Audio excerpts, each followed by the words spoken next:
Hey guys, welcome to government jobs Gyan YouTube channel. Guys, आज की इस वीडियो में हम बात करेंगे NEET PG 2025 examination notification online form apply process के बारे में। जी हाँ दोस्तों, नेशनल बोर्ड ऑफ एग्जामिनेशन ने नीट पीजी 2025 एग्जाम का नोटिफिकेशन रिलीज कर दिया है। कैसे आप इस एग्जाम में पार्टिसिपेट करने के लिए अपने फॉर्म अप्लाई कर सकते हो बिना कोई मिस्टेक किए हुए, इसकी पूरी जानकारी हम आपको स्टेप बाय स्टेप रजिस्ट्रेशन से लेकर प्रिंट तक इस वीडियो में देंगे। बस आपको इस वीडियो को स्किप के बिना शुरू से लेकर एंड तक देखना है। उसके बाद वीडियो पसंद आए तो इसे लाइक और शेयर कर दें। चैनल पर नए हो तो इसे सब्सक्राइब कर लें। साथ ही साथ आपको फॉर्म अप्लाई करते हुए जो जो भी प्रॉब्लम फेस हो रही है उन सभी का हल आपको इस वीडियो में मिल जाएगा। और हम आपको ये भी बताएंगे कि कौन सी वो कॉमन मिस्टेक है जिसे करने से आपका एप्लीकेशन फॉर्म रिजेक्ट हो सकता है। तो आपको उस मिस्टेक को अवॉइड करते हुए अपना फॉर्म अप्लाई करना है और अपने फॉर्म को रिजेक्ट होने से बचाना है। तो पूरी जानकारी के लिए बने रहिए इस वीडियो में एंड तक हमारे साथ। तो बिना कोई वक्त गंवाए चलिए शुरू करते हैं। आपको इस वीडियो के डिस्क्रिप्शन बॉक्स में हमारी वेबसाइट IND-sarkari-naukri.in के इस पेज का लिंक मिल जाएगा। यहाँ पर आपको इस एग्जाम नोटिफिकेशन के रिगार्डिंग सभी डिटेल्स प्रोवाइड कर दी गई है। नेशनल बोर्ड ऑफ एग्जामिनेशन ने national eligibility cum entrance test NEET PG 2025 का नोटिफिकेशन रिलीज कर दिया है। आप 17 अप्रैल 2025 से 7 मई 2025 तक अपने फॉर्म अप्लाई कर सकते हो। एमबीबीएस डिग्री धारक कैंडिडेट अप्लाई कर सकते हैं। यहाँ पर जनरल ओबीसी ईडब्ल्यूएस को 3500 रुपये फीस देनी है। SC ST PH कैंडिडेट के लिए 2500 रुपये फीस रखी गई है। ऑल इंडिया से आप ऑनलाइन अप्लाई कर सकते हो। उसके लिए आपको इस पेज को नीचे स्क्रॉल डाउन करना है, इंपॉर्टेंट लिंक सेक्शन में आना है, ऑफिशियल नोटिफिकेशन PDF लिंक पर क्लिक करके इस एग्जाम के नोटिफिकेशन को ओपन कर लेना है और इसमें से आपको पूरी डिटेल रीड कर लेनी है। यहाँ पर आपको सभी डिटेल्स प्रोवाइड कर दी गई है, जैसे कि यहाँ पर ये एग्जाम MD MS और PG डिप्लोमा कोर्सेज के लिए कंडक्ट होने जा रहा है। जिन कैंडिडेट ने अपनी MBBS कंप्लीट कर ली है वो यहाँ पर इस एग्जाम में पार्टिसिपेट कर सकते हैं।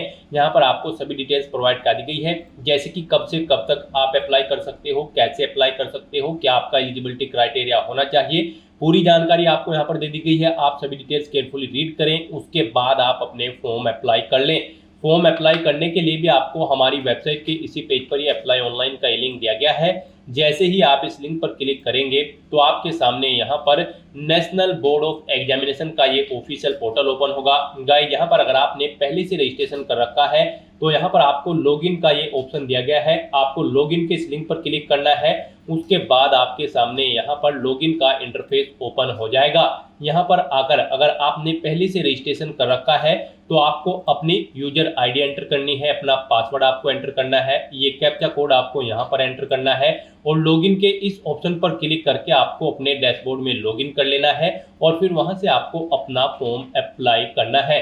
और गाइस, अगर आप इस एग्जाम में पार्टिसिपेट करने के लिए फर्स्ट टाइम अप्लाई करने जा रहे हो तो सबसे पहले यहाँ पर आपको अपना रजिस्ट्रेशन करना होगा।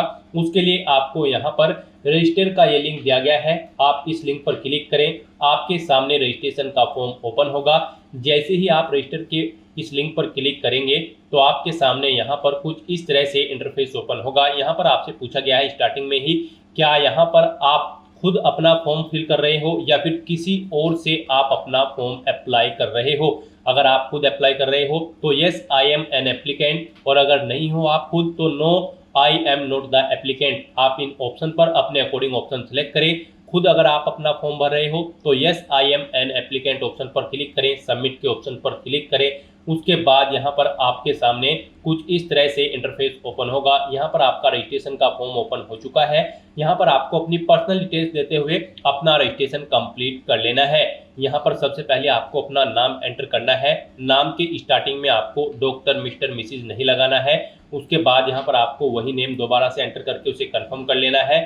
फिर गाइस, यहाँ पर आपको अपनी डेट ऑफ बर्थ इस कैलेंडर में से सिलेक्ट करनी है, अपना जेंडर आपको सिलेक्ट करना है, अपनी नेशनलिटी आपको सिलेक्ट कर लेनी है। उसके बाद यहाँ पर आपको अपना मोबाइल नंबर एंटर करना है। कोई अल्टरनेट मोबाइल नंबर है तो वह एंटर कर दे। फिर यहाँ पर आप अपनी ईमेल आईडी एंटर करें, उसे दोबारा री एंटर करके कंफर्म कर ले। उसके बाद आप यहाँ पर जनरेट ओटीपी के इस ऑप्शन पर क्लिक करें। जनरेट ओटीपी ऑप्शन पर क्लिक करते ही आपके सामने यहाँ पर कुछ इस तरह से इंटरफेस होगा। अब आपको ये कैप्चा कोड यहाँ पर एंटर करना है और उसके बाद गाइज आपको सबमिट के इस ऑप्शन पर क्लिक कर देना है। उसके बाद आपके रजिस्टर्ड मोबाइल नंबर और ईमेल आईडी पर 2 ओटीपी आए होंगे, वो ओटीपी आपको यहाँ पर एंटर करने हैं और उसके बाद गाइज यहाँ पर आपको वैलिडेट के इस ऑप्शन पर क्लिक करना है और अपना मोबाइल नंबर और ईमेल आईडी को वैलिडेट कर लेना है। उसके बाद गाइज आपको डिक्लेरेशन सेक्शन में आना है, आई एग्री के चेकबॉक्स को ओके करना है, ये कैप्चा कोड आपको यहाँ पर एंटर करना है और फिर यहाँ पर अगर आप अपने रजिस्ट्रेशन का प्रीव्यू देखना चाहते हो तो आप प्रीव्यू के ऑप्शन पर क्लिक करके अपने रजिस्ट्रेशन फॉर्म का प्रीव्यू चेकआउट कर लें और फिर उसके बाद यहाँ पर आपको रीवेरीफाई के इस ऑप्शन पर क्लिक कर देना है।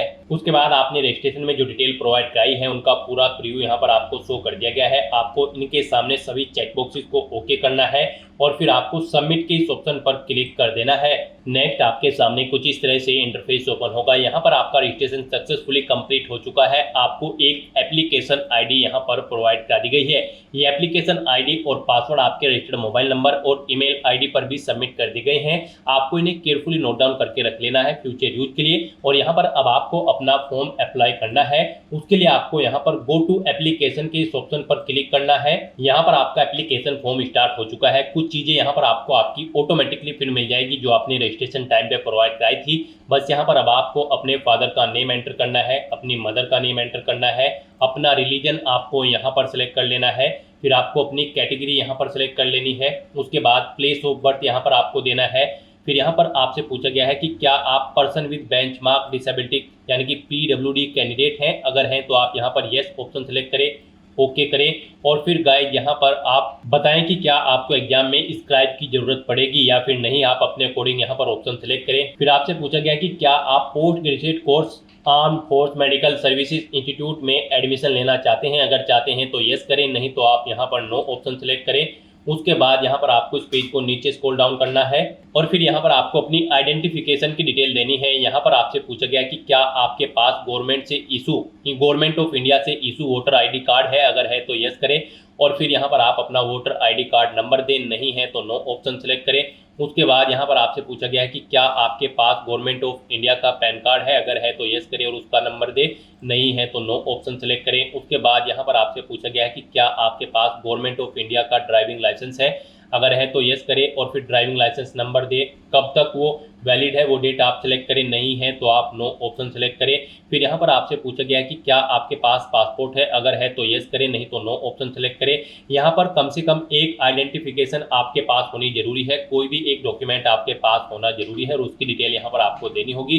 गवर्नमेंट ऑफ इंडिया का पासपोर्ट है तो यस करें और फिर पासपोर्ट नंबर और उसकी वैलिडिटी डेट सेलेक्ट करें, नहीं है तो नो ऑप्शन सेलेक्ट करें। फिर यहाँ पर आपसे पूछा गया कि क्या आपके फेस पर कोई कट या तिल है तो उसका नाम यहाँ पर मेंशन करें। फिर आपसे पूछा गया कि क्या आपकी बॉडी के किसी हिस्से पर कोई कट या तिल का निशान है तो उस पार्ट का नाम आप अपनी बॉडी के यहाँ पर दें, जैसे कि लेग या फिर ईयर या फिर नोज, जहाँ पर भी आपके कोई आइडेंटिफिकेशन मार्क्स है वो यहाँ पर आप एंटर कर दें। उसके बाद गाइस यहाँ पर आपको सेव एंड नेक्स्ट के इस ऑप्शन पर क्लिक कर देना है।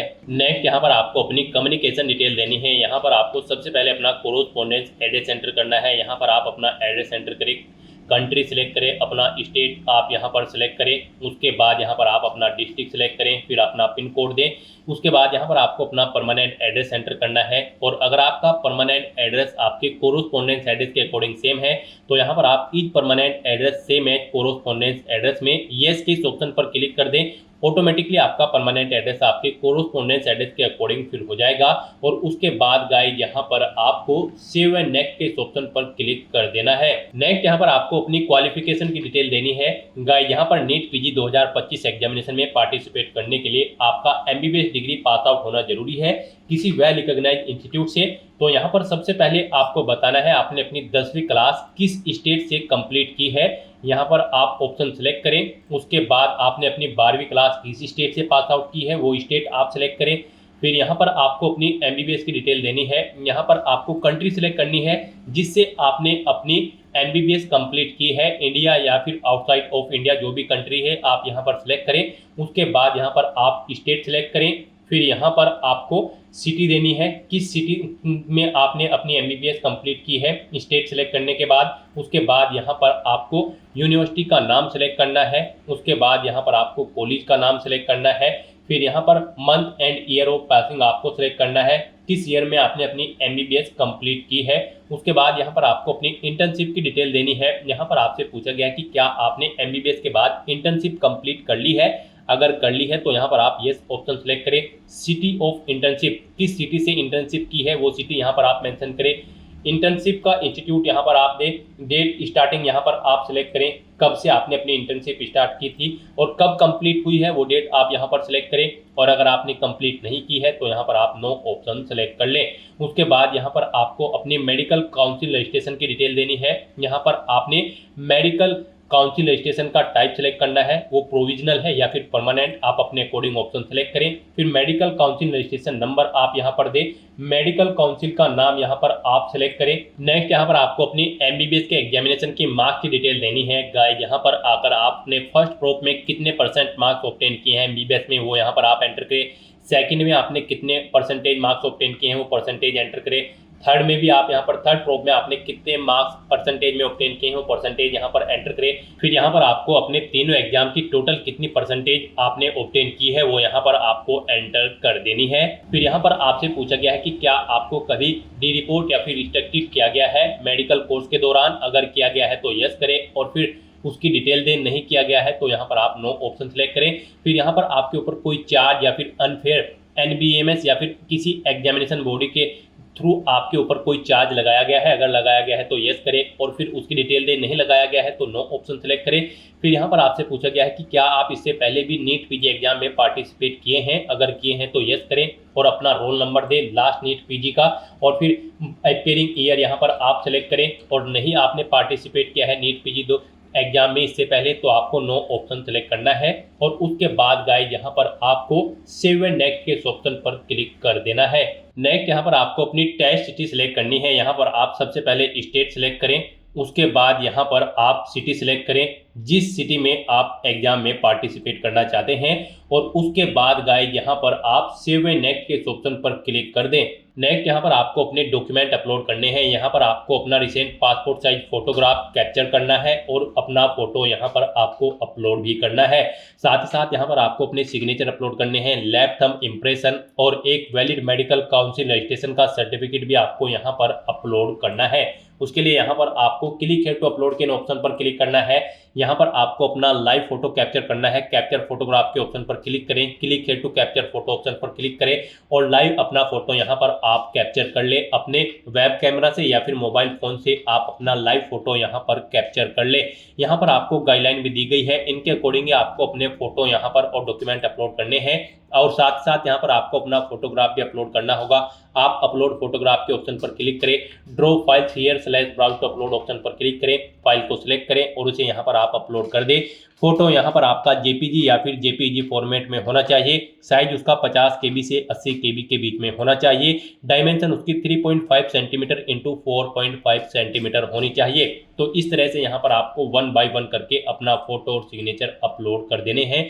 सिग्नेचर आपके 50 से 80 KB के बीच में होने चाहिए। यहाँ पर जेपीजी या फिर जेपीजी फॉर्मेट में आपके सिग्नेचर होने चाहिए और उनकी 1.5 इंटू 3.5 सेंटीमीटर हाइट और विड्थ उनकी होनी चाहिए। यहाँ पर आपको गाइडलाइन दी गई है, इनके अकॉर्डिंग आपको अपने डॉक्यूमेंट अपलोड करने हैं। यहाँ पर आप drop files here slash browse to upload के ऑप्शन पर क्लिक करें, फाइल को सिलेक्ट करें और 1 बाय 1 करके आप अपने इन सभी डॉक्यूमेंट्स को यहाँ पर आप अपलोड कर दें। इस तरह से यहाँ पर आपको अपने सभी डॉक्यूमेंट्स अपलोड कर देने हैं और व्यू के लिंक पर क्लिक करके उन्हें व्यू कर लेना है। फिर यहाँ पर आपको अपना फीस पेमेंट करना है। गाइस यहाँ पर हम आपको बता दें, आपको कैटेगरी वाइज फीस पेमेंट करना है। जनरल ओबीसी ईडब्ल्यूएस कैंडिडेट को 3500 रुपये फीस जमा करानी है। SC ST PH कैंडिडेट को 2500 रुपये फीस के रूप में जमा कराने होंगे, जो कि आप ऑनलाइन मोड से जमा करा सकते हो। तो यहाँ पर आपको आपकी कैटेगरी के अकॉर्डिंग एप्लीकेशन फीस का अमाउंट शो कर दिया जाएगा। फिर आपको उस पेज को नीचे स्क्रॉल डाउन करना है, डिक्लेरेशन सेक्शन में आना है, इन डिटेल्स को रीड आउट करना है, पेज को नीचे स्क्रॉल करते हुए इन चेकबॉक्सेस को ओके करना है। ये कैप्चा कोड आपको यहाँ पर एंटर करना है और उसके बाद गाइज आपको सबमिट के इस ऑप्शन पर क्लिक कर देना है। नेक्स्ट यहाँ पर आपको अपना फीस पेमेंट करना है। यहाँ पर आप debit card, credit card, net banking, NEFT या फिर यूपीआई के माध्यम से अपना फीस पेमेंट कर सकते हो। यूपीआई आपके लिए यहाँ पर बेस्ट ऑप्शन रहेगा। आप यूपीआई के ऑप्शन पर क्लिक करें। आप अपनी यूपीआई आईडी के थ्रू यहाँ पर फीस पेमेंट करते सकते हैं। एंटर यूपीआई आईडी, आप यहाँ पर अपनी यूपीआई आईडी एंटर करें और वैलिडेट यूपीआई आईडी ऑप्शन पर क्लिक करते हुए अपना फीस पेमेंट कर दे, या फिर आप क्यूआर कोड के थ्रू भी यहाँ पर अपना फीस पेमेंट कर सकते हो। आप यूपीआई क्यूआर के ऑप्शन पर क्लिक करें, फिर यहाँ पर आप पे नाउ के ऑप्शन पर क्लिक करें। उसके बाद यहाँ पर आपके सामने ये क्यूआर कोड शो होगा, इसे आप अपने यूपीआई से स्कैन करें और अपना फीस पेमेंट कर दें। सक्सेसफुली फीस पेमेंट करने के बाद आपका एप्लीकेशन फॉर्म सबमिट हो जाएगा। उसके बाद आपको अपने एप्लीकेशन फॉर्म का एक हार्ड कॉपी प्रिंट आउट ले लेना है फ्यूचर यूज के लिए, फ्यूचर रेफरेंस के लिए। फिर आपको आपके डैशबोर्ड में डायरेक्ट कर दिया जाएगा। वहां से आप अपने एप्लीकेशन फॉर्म का स्टेटस भी चेकआउट कर सकते हो और फॉर्म का प्रिंट आउट भी ले सकते हो। तो दोस्तों ऐसे आप नीट पीजी 2025 में पार्टिसिपेट करने के लिए अपने फॉर्म अप्लाई कर सकते हो स्टेप बाय स्टेप, बिना कोई मिस्टेक किए हुए। आज की इस वीडियो में बस इतना ही। आई होप ये वीडियो आपको पसंद आई होगी। अगर पसंद आई हो तो इसे लाइक और शेयर करें। चैनल पर नए हो तो इसे सब्सक्राइब कर लें। Thanks for watching.